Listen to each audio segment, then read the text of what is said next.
Robert Perez. I'm from Albuquerque, New Mexico. And this is the Mystery Shack from Gravity Falls. And I've been building it for 3 years. I just finished it like a month before coming out here. And it's fully detailed. I have all the characters in here, well, the main characters. And so up here on the top level, we have Dipper and Mabel on the chairs up there, on the beds and main, sorry. Then you come down the second level here, we have just Stan's room, his brother's room over there in the back.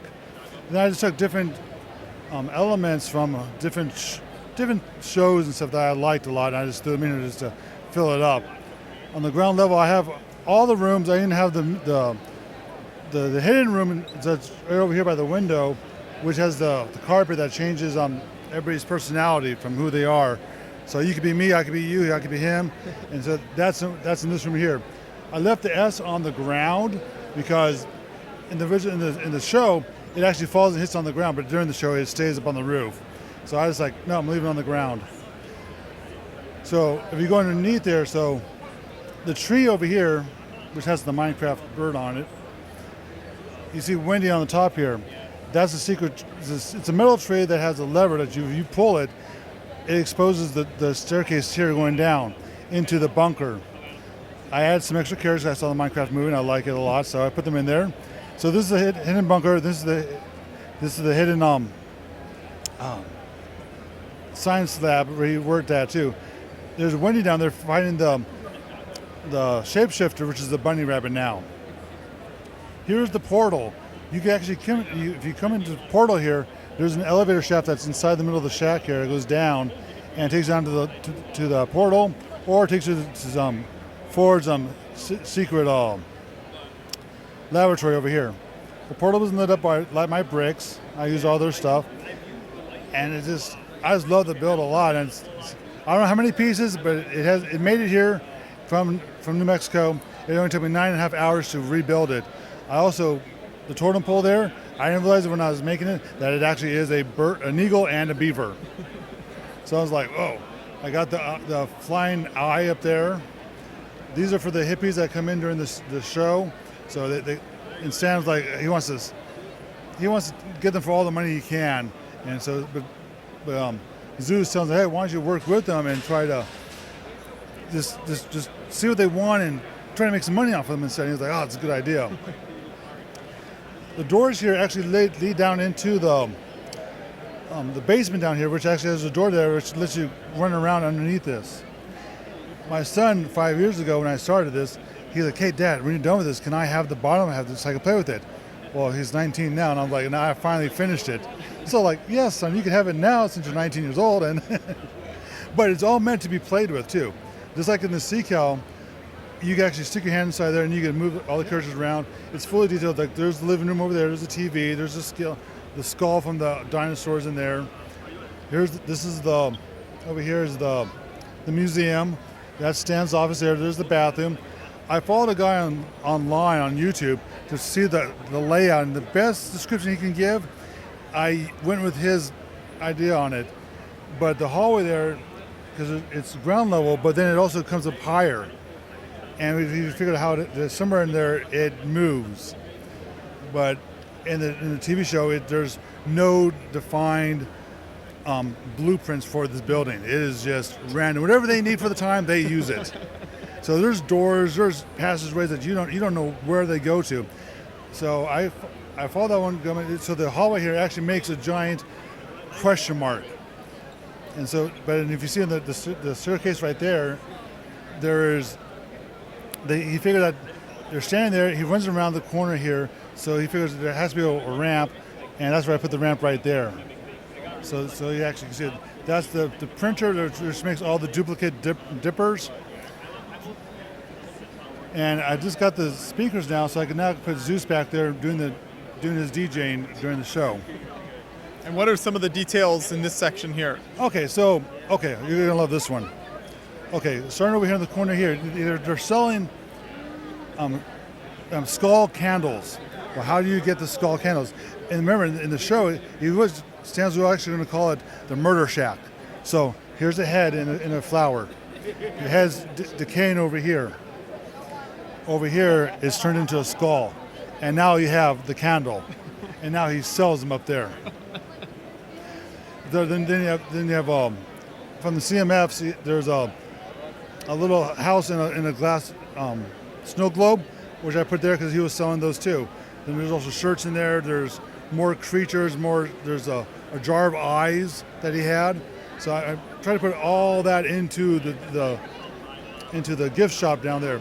Wendy's behind the counter where she works at. There's Mabel with the Gatling gun, and Stan's like, "Do you really want a Gatling gun? Don't you want like a Barbie doll or something?" No, Gatling gun. Dibber's back there with book number 1. Zeus is over there, and he's just with his tools and everything. What's your overall approach with kind of the structure of the house itself here, and how did that come together? That was insane. I pushed myself to build differently because you see, everything's horizontal, not vertical, and everything that was vertical is now horizontal. It was really tough because it's really the shaking of this turntable here is starting to make the house fall apart. But I wanted to push my limits. I come to a bunch of other shows, and I need to up my game. I need to try more different build techniques. And so this is a complete different technique for me building wise. But I also wanted to show people, if you build it, I wanted you to look at it and like, oh, there's the foundation, there's this. And so I wanted it all exposed, but the roof, if you look inside of it, you can see the roof in the back side. But so I had to be detailed on the roof. I had to be done detail on the back side as in the front. And so the roof, how it bends there is because the tiles right there are actually, that's the weight of the tiles just pushing down on the roof. There's no frame underneath this at all. Only support is right here and over across. When I did it originally with the roof being 100%, it just fell straight down. It was just too heavy. So now, like you see on the back here, it works. Even though this is brittle brown, it actually fell right here on the floor. It stayed together. It didn't break. I was like, whoa.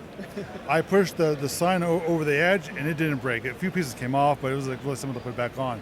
But I just tried trying to build a different way that I'd never built before, and that's how I approached this. But I also approached it as I want to be able to play with it, see inside of it, and if anybody looks inside of it, they can see all the different details, all what's from the TV show. I try keeping it as much as I can to the show. I also put elements in there that I liked, like Ghostbusters. There's some Harry Potter stuff in there. There's a lot of Minecraft down there. Portals in here too.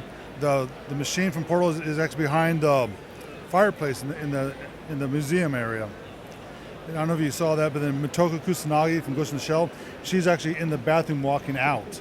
But you have to look inside of it. What do we have around this side over here? Okay, so in the TV show they go underground and the dinosaurs there, but they're encased in I want to say sap, but it's not right. But they're encased in this I'm gonna call it sap.